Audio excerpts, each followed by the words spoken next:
Greetings and welcome to Star Trek Discovery Pod, a sometimes funny trying to be smart podcast covering all things new in classic Trek. Strong and brave, wise and true. That's what makes us the Cerritos crew. I am your captain, Mariah Gossett. With me on the view screen, we have... And I am set to kill Paul Satachet. Hooray. Clyde is currently stuck in the transporter bay, but hopefully will be here sometime soon. Tonight we are recapping and discussing season 5, episodes 7 and 8 of Star Trek Lower Decks. Before we dive in, just a couple of reminders. Paul, where can people find things? Because I right now have something in my eyeball and I can't read the script. Great eyeballs. A reminder to listeners, subscribe to our podcast at Apple, Spotify, YouTube. All links are at Spotify. All links are at StarTrekPod.co. And Patreon is updating their monthly charge. So now is a good time to help us on the Patreon. Folks, so I'm supposed to tell you, like something's weird is happening to my Google sheet. Oh no, technology is failing us. Anyway, join us over on Patreon. It's patreon.com/Star Trek Pod. It's a monthly fee now. Don't pay per episode. So it's a great deal to get on in. Come hang out with us in the Slack.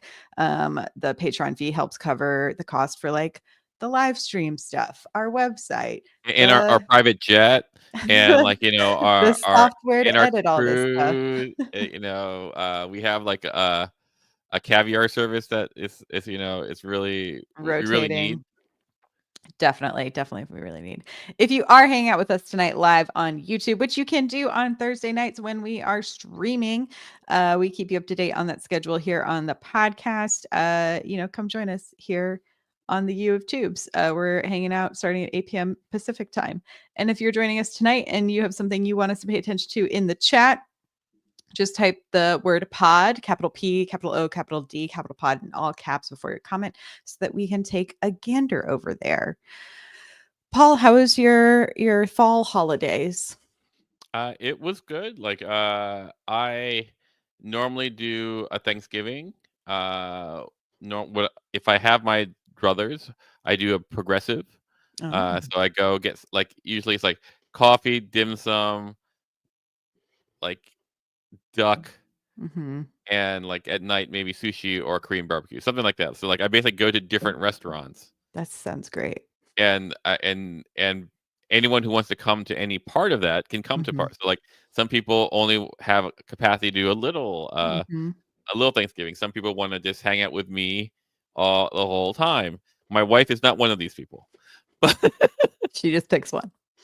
but this year, it all goes to wormhole. Like if her sister's family is in town, at which point they cook. But this time they were in town, but they didn't want to cook, so we went to dim sum in the morning, and at Nice. night we got Peking duck.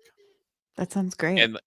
And just because I've said a lot of Asian foods, it doesn't mean I do that because I'm Asian. It's because I really don't like Thanksgiving food. I know. I'm sorry. It can be a controversial take, but I will tell you, I did not have any turkey this Thanksgiving either. Well, what did you have? I made like a slow pulled beef situation in a crock pot. That was Oh, I really love it. lovely. Yeah, it What was great. And then you the only Thanksgiving-y food that I really made was I love sweet potato pie. So I made sweet potato pie. love it. Like next year, I was thinking of doing a Star Trek Thanksgiving and just having hot dogs, no condiment. Hot take on that hot Frankfurter, if you That's will. right. That's right. Yeah. Which means it might be time for us to dive in and have some Hot freaks. hot freaks. Okay. We have a couple of messages from the menagerie if we want to dive in. Let's see. Karen says, OMG, Upper Decks, just so fun, even if it is batshit crazy. I laughed so hard at the Rock's joke. OMG, laughing face. On first watch, this seems like such a mishmash, but it's actually pretty cleverly constructed. And while so much is silly, I still laughed at a lot. Some of it seems so elaborate and kind of what, but then it paid off. I miss quote unquote our gang, but mostly because I know our time is limited with them. Still, the final scene was cute, and I love that Talin made an actual joke. Do you want to read the next one? Gang says, I love Fully Dilated. it blended two of my favorite Star Trek episodes in The Inner Light and Carbon Creek. The return of Brent Spiner was great, especially since he played Data and not another Sung. I enjoyed seeing the command crew in action in Upper Deck, but the time felt misplaced. Coming that there's two more episodes before the series ends. Or I'm not sure how they can wrap up a Quantum Fisher and Boimler storyline without it feeling rushed. Agreed. Yeah. What were your thoughts on these two episodes? Let's see. I do love Inner Light. That is a great TNG episode. And what you call it? Fully dilated. Yeah, in Fully Dilated, like that's that half. Is it Carbon Creek? Is that the one? Like is that the Voyager one with the time speedy planet? That's the one where the Vulcans come to Earth. Oh. Prior to warp. Oh. I thought this was a riff on the Voyager episode where you have like what you call it? The time speedy the time dilated planet. Mm-hmm. Yeah. So yeah. But yeah, regardless, like it had a lot of like pieces to it. Yeah. I thought it was fun to watch that aspect. I always love Tendi and T'Lyn what you call it show. Like it seemed like Mariner was very in the background, and Boimler and Rutherford were completely not utilized at all. Yeah. Mm-hmm.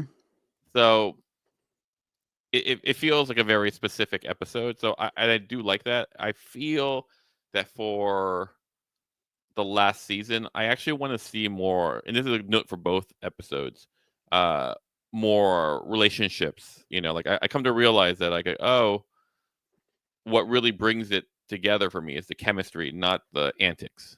Does that make sense? Mm-hmm. And Yeah. I feel like they're really separating them right now.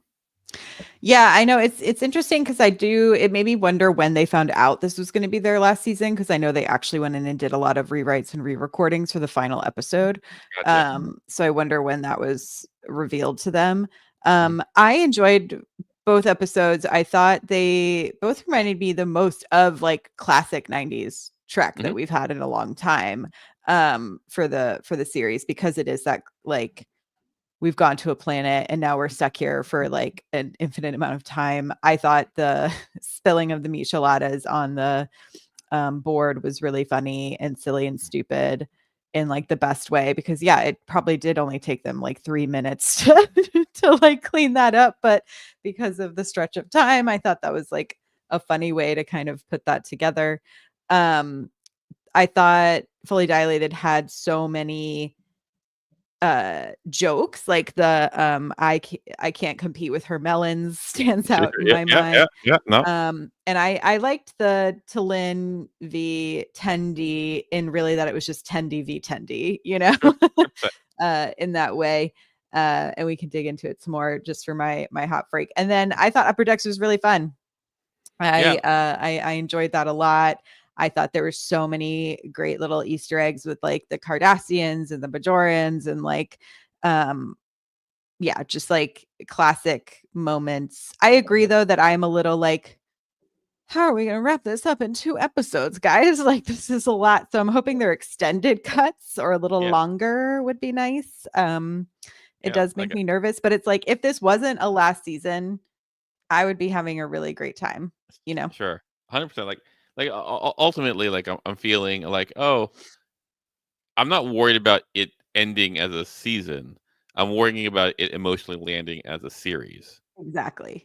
Yeah. It was like, if this is a regular season, I'd be like, yeah, I'm having a great time. This is great. Classic Lower Decks. Let's keep on trucking, So Yep. I think it's sometimes hard to judge folks on a final season when they didn't get to write it as a final season.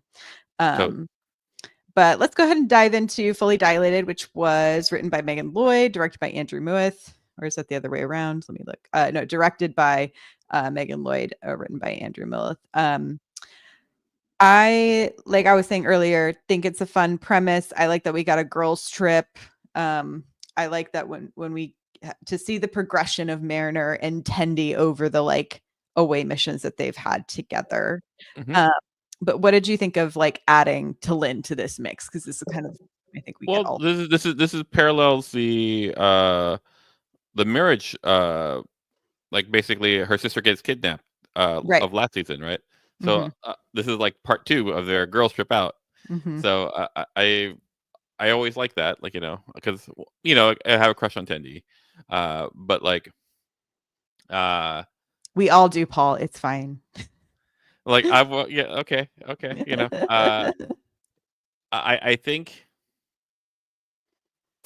I think what I really like about this episode is that uh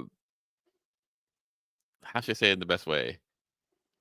Tendi is not shown at her best. Right. Like we very Yeah, yeah, rarely see Star yeah. Trek characters at their lowest, and we Hmm. really saw her fall. Yeah, she's a little petty. I don't know if Hmm. that's the right word, but like it's in that vein of petty. And Mariner, for all of it, like she just a She little was having a good random. time. Yeah. Yeah, but a little random. So I'm missing an integratedness once again. And here's the other thing: I'm actually hardly seeing Tendi and T'Lyn interact because, Hmm. so that I'm missing the interaction.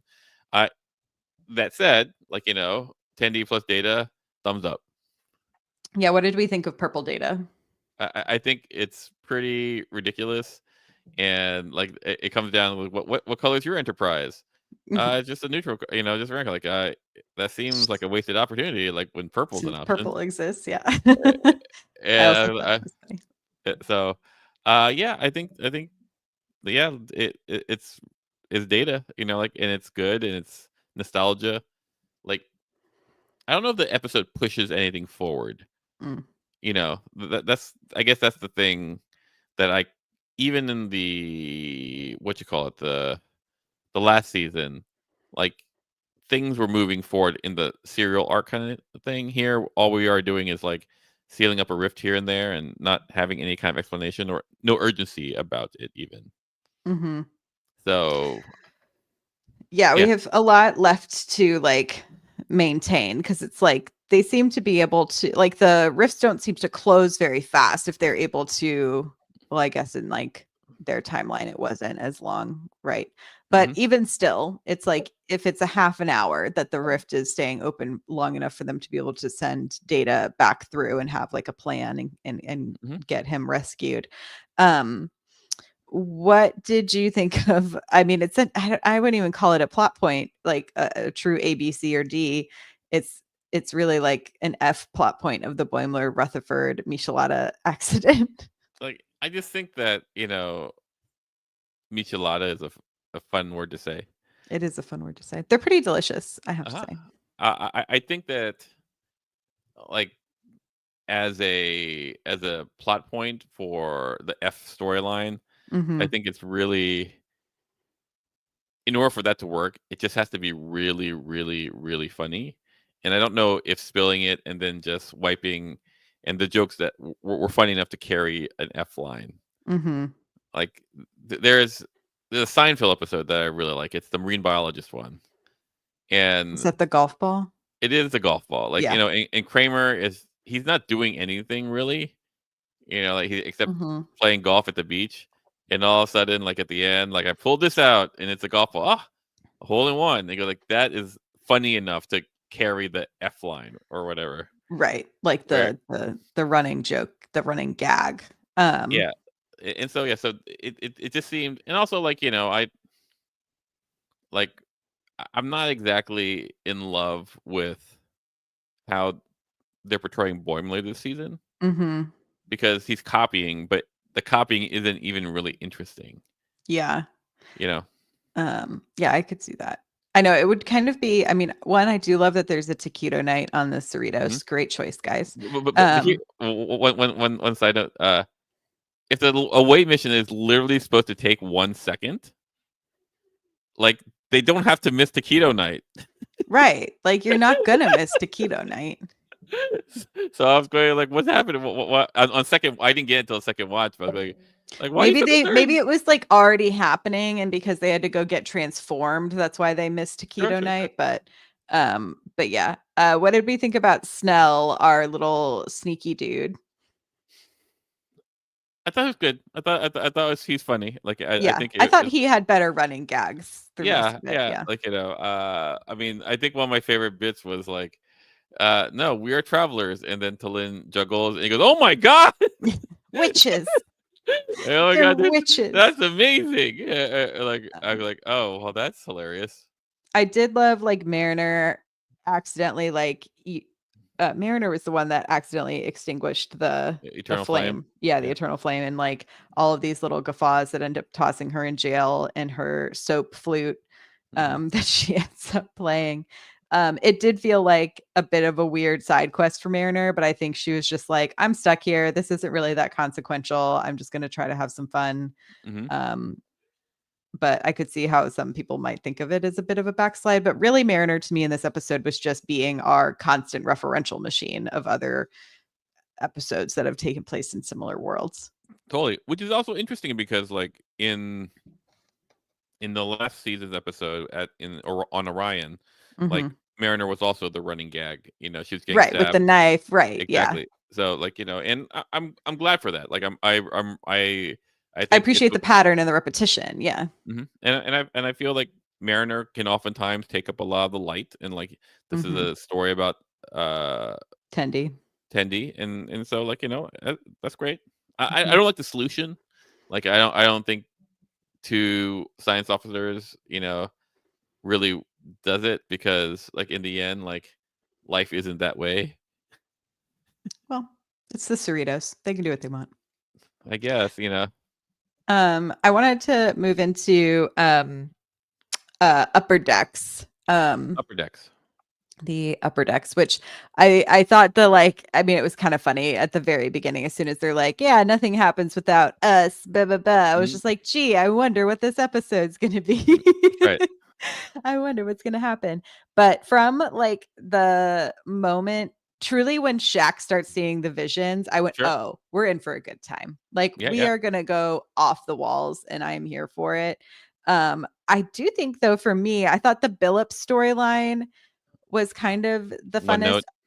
Well, it Oh, that was was the funnest? I thought it was one note, but I think to me the funniest part was just like having the amount of techno babble that they Yeah, yeah, shoved yep. in Love was it. impressive. Sure, sure. I thought it was impressive and very funny. Um, but honestly, the person who I thought had kind of the most interesting arc was Ransom. What did you think of the whole Ransom like setup? I think, like, maybe I'm not the biggest Ransom fan, but Mhm. I feel like we've seen enough Ransom to know that he is actually competent. Right. So that's why Yeah. I was like, what is going on? And then it was the one that it actually took me a beat for me to realize what he was doing. Cause Oh. at first, with like the long story, I was like, Mhm. oh, they're playing with that whole like the Sure. long speeches you give in a moment Mhm. that you don't need a The long rally. speech. Yeah. Yeah, yeah, It's yeah. like the rally, but under pressure. And you're like, TikTok, like get done with your speech, which was about surfing with the two whales from Cetacean Ops, which I thought was Mhm. also really funny. Um, and a good little like uh back reference to their own characters. But Mhm. um yeah, I at first was just like, wait, why are we backsliding this hard? And then I went, oh, I see. As soon as he quote unquote fell asleep, I went, aha, I see Yeah. what's happening here. Yeah. Like Um, I think Dr. Ta'ana had like the best line of mhm. the season. Like, "Oh my god, they'll set the kill. So am I." Right? Yeah. Tahana is so insane. Yeah, That like, whole, and this and is I set to rearrange atoms. Just hit me with it.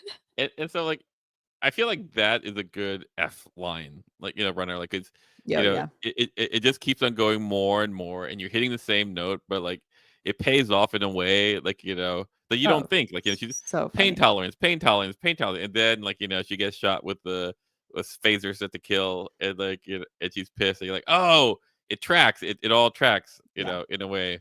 So, I've never been a big fan of hers, until now. I feel like, like they've chosen to make her like just the crazy one, but like Hmm. this this felt I felt Chaos more with in there. purpose. Yeah. Yeah, and more like you can see that she's pissed for a reason.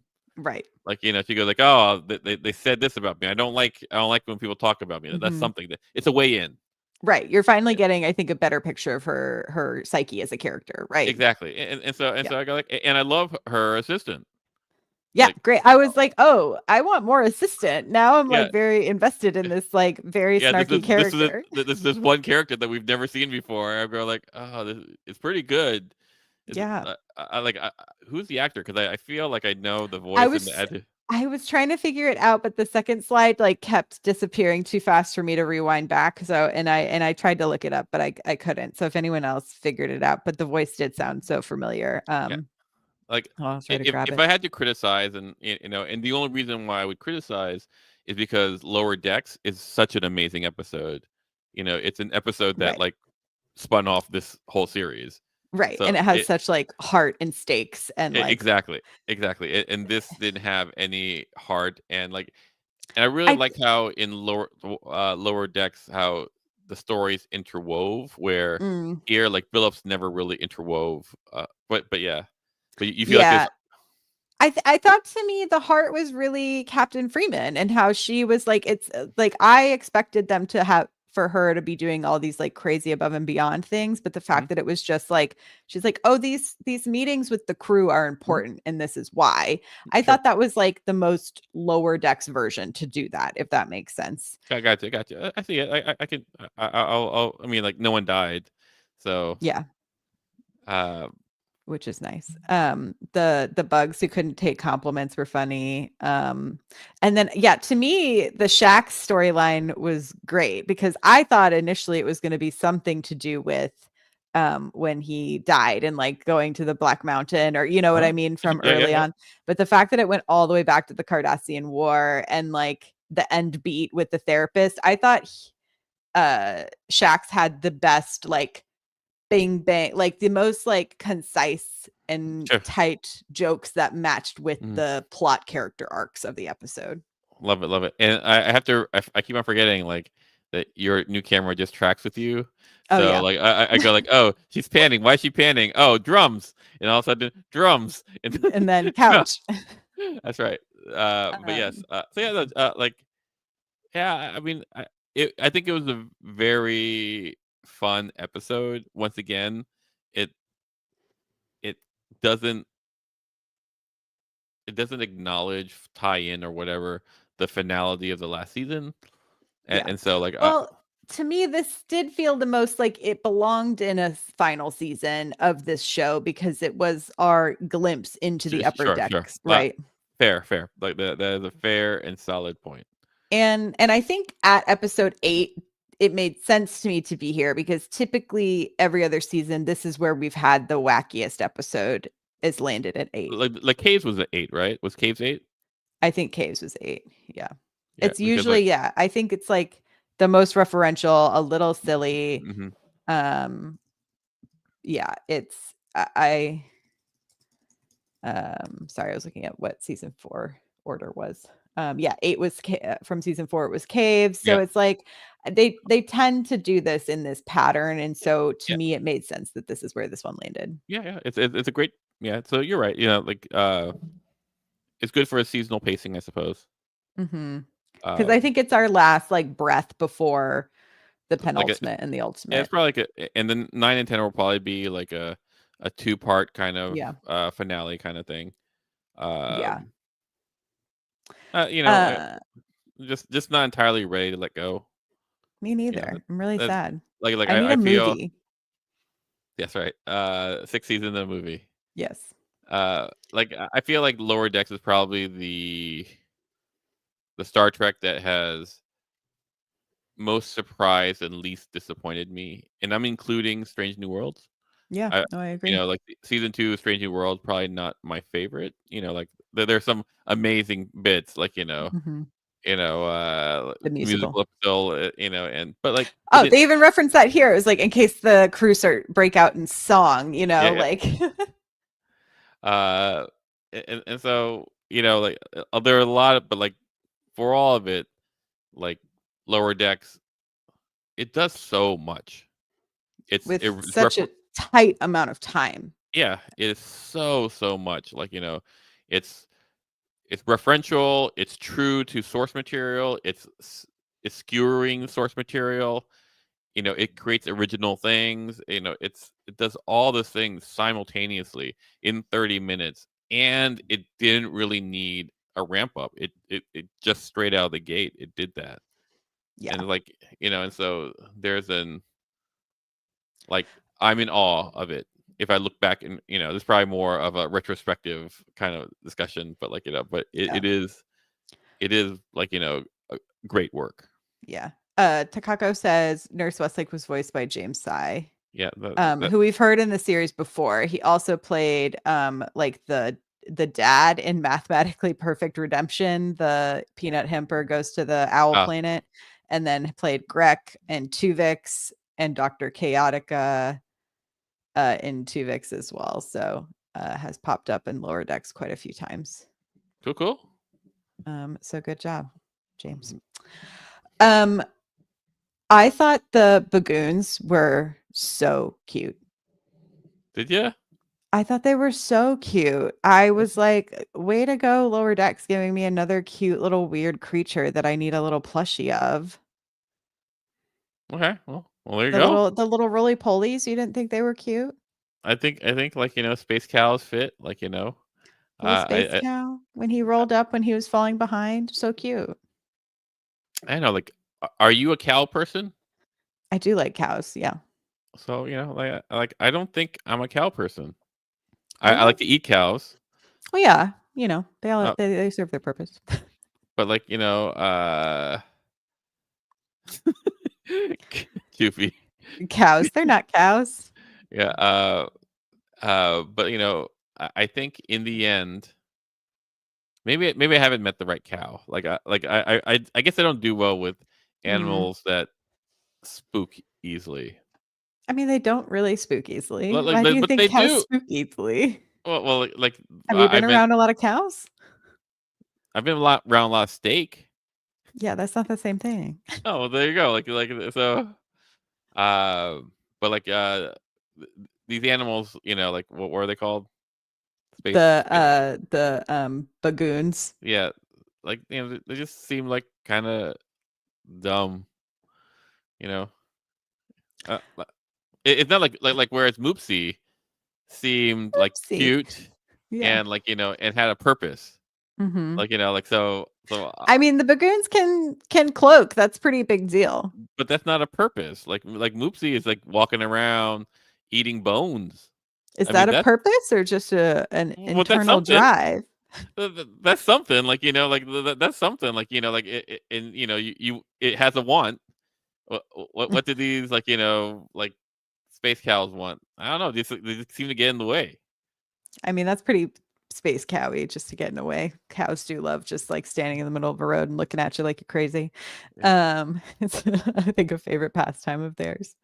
If you were Captain Freeman's husband, where would you program the holodeck for an anniversary dinner? For Freeman? Yeah. I don't know. Like, Freeman. Or where would you want to like put a holodeck date together for an anniversary? For my wife? Yeah. Like, is it for my wife or is it for me? Because my wife and I do not eat in the same places. Let's do both. Okay, so for my wife, I would probably pick a sushi spot. That's quiet. I think that's probably where in the universe? Seeing as I'm only familiar with Earth, but let's say we go to we expand to Federation space or whatever. I think that she would enjoy Vulcan. I think ultimately it's a little warm. Yeah, it's like, do they have sushi on Vulcan? Like, I don't know. Well, do they have fish on Vulcan? Like, I don't know. With their acid oceans? It might be a little tough. Yeah. Yeah, like, you know what? Deep Space Nine, that'd be the answer. We find someplace in Deep Space Nine. Cute. And for you? As far as me, there is there is a restaurant that I want to go to in 2025. Mhm. So if anyone can help me out there, it's in Copenhagen. It's called Alchemist. Oh, yeah. It's impossible to get a reservation, Mhm. and it's really expensive. But for like $5 an episode. You can fund Paul's restaurant journey. Yeah, but like Alchemist is it's basically a 6-hour meal, which is supposed to be really like I tend hey Clyde, Clyde, why aren't you here? you know I see you in the chat. yeah, it's this is not an advertisement for Alchemist, but like because I don't know if Mhm. it's good, but like it's supposed I tend to enjoy intellectual food, and that does Mm. not mean necessarily always delicious. Oh, So Clyde is it still driving through hyperspace. I see. yeah, well, Um, yeah, if I was to program the holodeck for me, um, I think I would go to Dishoom in London. It's like, Indian food. yes, it's so good. It's Like one of like my like like favorite restaurants. like people love Dishoom. People love It's Dishoom. it's incredible. I dream about lentils from Dishoom, and if the lentils are that good, the rest of it is great. I love it. I love it. Like it's a thing. It's a thing. I So like it. if anyone wants to fly Mariah and us to do a culinary Star Trek podcast in Europe, like It's just called real life holodecks. that's right. And so we'll get Clyde. Clyde will pick something hopefully in Mhm. Europe. We'll go to Dishoom. We'll go to Alchemist. Yay, more Yeah, food talk. and like and then we'll go to I don't know where you want to go, Clyde. You let As us know as while you're you're texting and driving. be careful, Clyde. Be careful. I don't know how the autopilot is on whatever vehicle you're in. Um, yeah. I was gonna say, I mean, yeah, I enjoyed Upper Decks. I thought it was fun. I thought the jokes at the end with the bar scene was cute. I like Mhm. that they each have their own little kind of like table situation going on. And that perception of like, oh no, everything only happens to me, like that main character syndrome, I thought was kind of a funny Why is it a um syndrome? Why you gotta call it a syndrome? because there's a lot of people on the internet with main character syndrome. Like yeah, like They're all like trying to do it. they're all trying to do it. Yeah, no, like both episodes were adequate and Mhm. adequate to like good. Some moments of excellence. Yeah. There's Um, definitely still like the jokes per minute on this show still like astounds me every week. And mhm. I'm always so impressed. Like, I think someone mentioned it in the chat, but it was something like the back reference to when they said Billups was like trying to expand his breakfast palette. And then Mhm. he's like, I had a bagel and it made my stomach hurt. Goodbye. And then just like immediately into doing engineering stuff. I thought was really silly. Yeah, like I think like like in this season, what do you know about Rutherford? Nothing. Like he's really taken a backseat. Like Boimler's on autopilot. Hmm. Like Mariner's expanding her horizons and being a better lieutenant, and then like yeah, Tendi and now um uh Talin. T'Lyn have been Mhm. promoted to science officers, right? So really what I'm missing is like everyone having their own kind of personal growth. Mm-hmm. Like at least in the other 4 seasons, like Yeah. everyone like you had the Mariner arc, you had, generally it would drive the season. Mariner like learned to calm down. Yeah, well, I also think like in other seasons we've had more of them figuring out their relationships with each other. And I felt Mhm. like to Lynn was that opportunity for them for that Sure, group to be like, oh, how does this group react when you add another person and they sure. have to get to know another person after knowing each other so well? And I feel like there's been some moments of that. Mhm.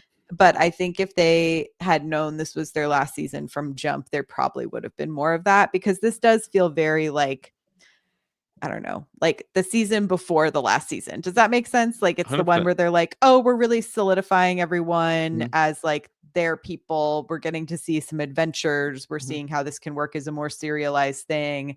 And then like they get this news and I think realize they have to sort of wrap all of Yeah. this up in an interesting way. So, like last season, there was an episode where they're trying to fix the habitat, the Dyson Sphere kind of Hmm. thingamajigger with the computer reboot, Yeah. and in that episode there, like you had Freeman doing her stubbornness about, oh look, Hmm. we're panning to the drums, more drums.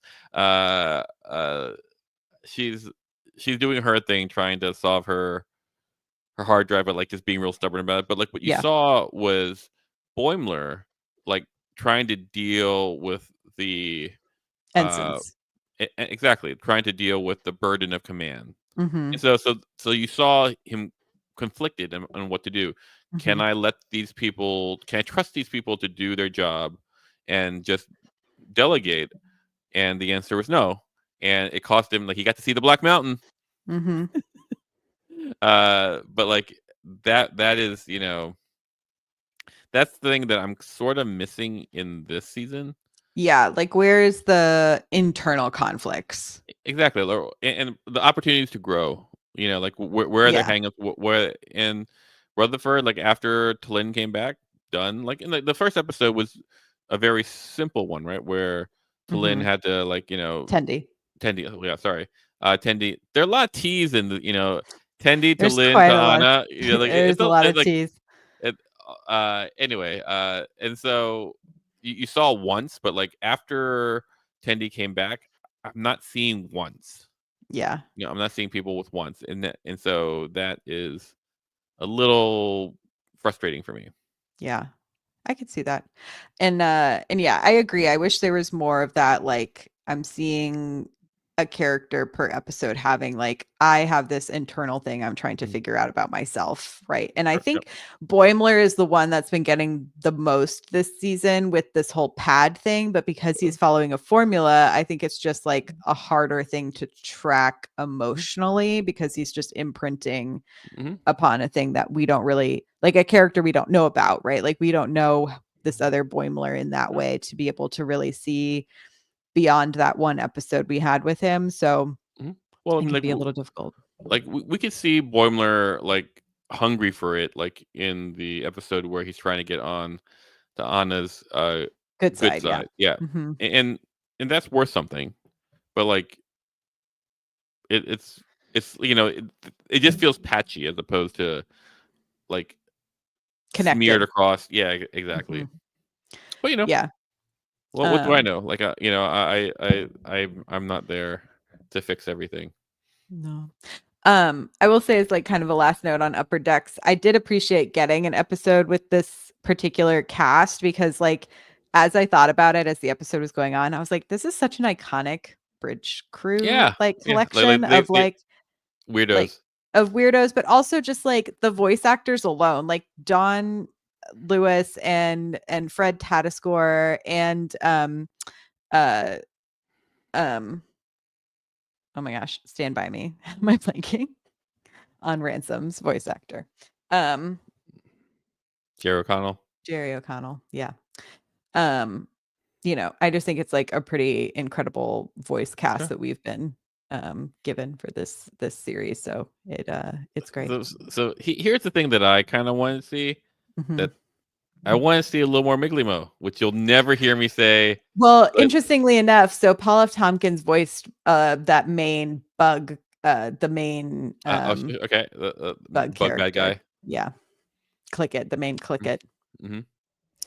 Um, So so yeah, so couldn't Miglimo like because he was in the what you call it the briefing, and then at the very end. Yeah. exactly, and it's like, oh well, like, did you do anything, I like mean, that would have been, it's like if the episodes were longer, I think a funnier beat for that would have been if he was like trying to therapize the click it about why he doesn't like compliments. yeah, no, I think that'd be great. Another thing that I was thinking is like every now and then you cut to Miglimo and he's just in his office kind of waiting for someone to show up, but no one shows Yeah. up. That would have been a funny cutscene. That would have been uh funny. so yeah, so Uh anyway, but like yeah.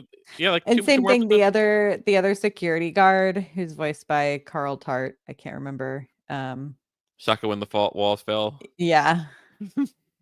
I think we didn't really get much from him either. So yeah, it's hard when you have such a great ensemble cast Hmm. to Yeah, no, to spend time with everyone equally. yeah, no. Well, Clyde, unless you're about to to jump in, I think that might be it for this evening. Next week we will be. I forgot to tell you, Paul. We will be out, Okay. but Are we? because I have a holiday party I have to go to. Sure. Okay. So we will be back on the 19th to talk about the last 2 episodes of the series. Love it, guys.